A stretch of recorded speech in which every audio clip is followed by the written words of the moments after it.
Hi friends, welcome to Shailu's kitchen. இன்னைக்கு நாம ரொம்ப சுவையான மீன் குழம்பு எப்படி ஈஸியாக செய்யலாம்னு பார்க்க போகிறோம்.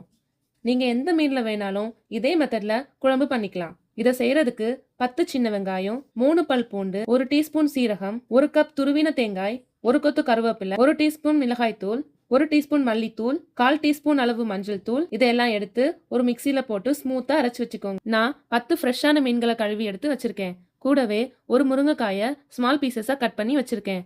அது கூட 2 மீடியம் சைஸ் தக்காளியை கட் பண்ணி வச்சிருக்கேன். ஒரு பச்சை மிளகாய் நீல வாக்கில் நறுக்கி வச்சிருக்கேன். இப்போ இதை எல்லாத்தையும் ஒரு கடாயில் சேர்த்து அரைச்சி வச்ச மசாலையும் இது கூட சேர்த்துக்கலாம்.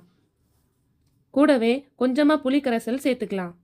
இப்போ தேவைக்கேற்ப உப்பு சேர்த்து கூடவே 1 கப் தண்ணி சேர்த்து மூடி போட்டு வேக வச்சிடலாம். 20 நிமிஷம் அப்படியே வேகட்டும்.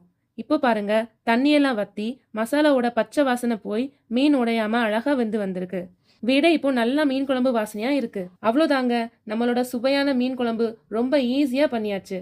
நீங்களும் இந்த மெத்தடில் ட்ரை பண்ணி பாருங்க, கண்டிப்பா உங்களுக்கு பிடிக்கும். வீட்டில் சாப்பாடு சீக்கிரமா காலியாகிடுங்க, அவ்வளோ ருசியா இருக்கும் இந்த மீன் குழம்பு. Now it's time to eat. இந்த டிஷ் உங்களுக்கு பிடிச்சிருந்துன்னா மறக்காம ஷைலூஸ் கிச்சனை சப்ஸ்கிரைப் பண்ணிக்கோங்க.